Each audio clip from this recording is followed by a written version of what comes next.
Saudi আরবে অনেকের কাজ নাই। কিভাবে কাজের সন্ধান এবং কিভাবে কাজ পাবেন আপনারা, এটা আপনারা মূলত আপনারা সৌদি আরবে যারা বর্তমানে আছেন যে কাজ নাই, আপনারা যে পরিচিত মানুষ তাদেরকে আপনারা জানান যে আপনার কাজ নাই বা আপনার কি দক্ষতা আছে। বিশেষ করে যে কথাটা বলতে চাইতেছি, আপনি যেই ফ্রি সময়টা এখন আছেন রুমে বৈশা, আপনার কাজ নাই, আপনি ইংরেজি শিখেন, দ্বিতীয়তে আপনার আরবি শিখেন, দুইটা ল্যাঙ্গুয়েজ আপনি একসাথে শিখেন। কি কারণে? আপনার যদি যে কোনো জায়গায় ইন্টারভিউতে যান তাহলে আপনার এটি অনেক সময় লাগবে। আর মূলত আপনার সৌদি আরবে আছেন বর্তমানে, আপনার কাজ নাই, আপনার দেখবেন ওই যে কুয়া নামে একটা অ্যাপস আছে।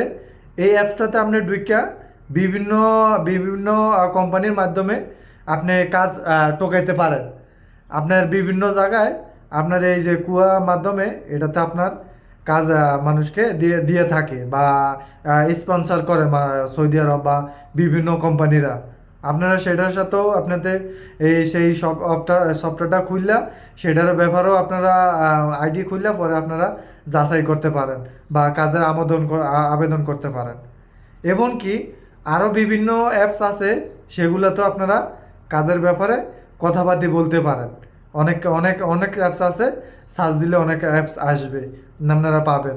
আর বিশেষ করে আপনারা যারা আছেন তারা আপনার মূলত যে পরিচিত লোক তাদেরকে খোঁজ লাগান যে আপনার কাজ নাই, আপনি বসে রয়েছেন, আপনার যে কাজ একটা দেওয়ার জন্য। আর নিশ্চয়ই আপনার মূলত ওই দিক দিয়ে খেয়াল রাখবেন যেন আপনার আঁকামাটা থাকে, আপনার মানে বৈধতা থাকে। বা না থাকলেও এখন কিছু করার নাই, যদি না থাকে তার কি করবেন। তো এই কারণে আপনার কাজের সৌদি আরবে বিশ্বাস করেন কাজের সংকট একবারে একবারে পরিস্থিতি খারাপ, একবারে কাজের সংকট এখন সৌদি আরবে। মানে কাজ নাই মানুষের, অনেক মানুষের। এই যে কয়দিন আগে এক ভাই মেসেজ দিছে, ভাই কাজ নিয়ে একটা ভিডিও বানান। আমি কি বলবো, মানে কাজ মানে বলার বাইরে। এখন তো গরম পড়তেছে সৌদি আরবে প্রচুর, কিন্তু এখন কাজ নাই সৌদি আরবে। মানে এখন আপনাদের বলতেছি যে কাজের জন্য আপনারা বিভিন্নভাবে বিভিন্ন ওয়েবসাইট আছে, তাদেরকে আপনারা গিয়া দেখতে পারেন। আর বিভিন্ন জায়গায় আপনার ভাই ব্রাদার ভাই বন্ধু থাকলে তাদেরকে দ্রুতভাবে জানান। আর এমনিতে টাকা পয়সা দিয়া আপনারা লেনদেন কইরা অনেক দালালের মাধ্যমে গিয়া ভাই আপনারা পরে বিপদে পড়বেন। সেটা করেন না। টাকা দিবেন কিন্তু আমরা কাজ পাইতেন না, কইবা একদিন পরে 2 দিন পরে, পরে দেখবেন আপনারা কাজ দেয় না। ঠিক আছে? দালালের মাধ্যমে যাই করেন ভাববে শূন্য করবেন, বুঝে শূন্য করবেন, তাহলে দেখবেন লাভবান হইবেন, এই ছাড়া না। আর দ্বিতীয়ত হইছে যে আপনার আকামা বা আপনার সব কিছু ঠিক আছে নাকি। আর আপনি যখন এই অবসর সময়টা আপনার বাসায় আছেন, আপনি যে বিভিন্ন জিনিস শিখুন। আপনার বাসায় ইংলিশ, তারপরে যেই জায়গায় আছেন, রেস্টুরেন্টে, কফি শপে, আপনার দোকানে, যেই সবাই যান সেই জায়গায়।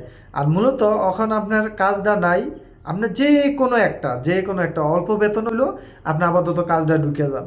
কাজটা ঢুকে গেলে কি হবে, আপনার ধরেন কাজটা আপাতত করতেছেন, পরবর্তীতে আপনি যদি ভালো একটা কাজের সন্ধান পান, মানুষকে জানায় রাখেন পরবর্তীতে, তাহলে আপনার লাভবান হবেন এই কাজটা থেকে।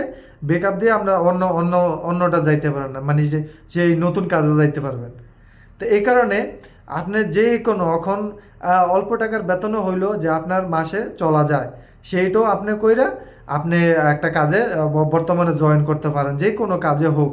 পরবর্তীতে আপনার কাজ আরও এই কাজে থাকা অবস্থায় আপনি আরও কাজ খুঁজবেন, জানবেন কিভাবে কি করা যায়, সেগুলা বুঝবেন, তাহলে সামনের দিকে আগান যাইব। তাহলে আপনি একটা ভালো কাজের সন্ধান পাইতে পারেন। আর ভাই একটা কথা হইছে, কোনো টেনশন করানোর কোনো কিছু নাই। আছে আপনার রিজিকে যে দূর আছে, আপনার সে দূরে সৌদি আরবে পাবেন। কিন্তু আপনার চেষ্টা করতে হবে, চেষ্টা ছাড়া আপনার কোনো বিকল্প নাই। চেষ্টা করতে হবে। আর রিজিকের যে দূর আছে এদিকেই হবে। কিন্তু আপনি ওই বিভিন্ন মাধ্যমে দেখবেন, বিভিন্ন ইয়াতে দেখবেন, চেষ্টা করেন ভাই ব্রাদার যেদিকে আছে তাদের সাথে খোঁজ লাগান যে কিভাবে কি করা যাইতেছে, ওই কাজের ব্যাপারে জানান। তাহলে আপনি ইনশাল্লাহ আমার মনে হয় আপনি একটা কাজের ব্যবস্থা হবে। তো এই ছিল আজকের ভিডিও। আপনারা সবাই ভালো থাকবেন। আল্লাহ হাফেজ।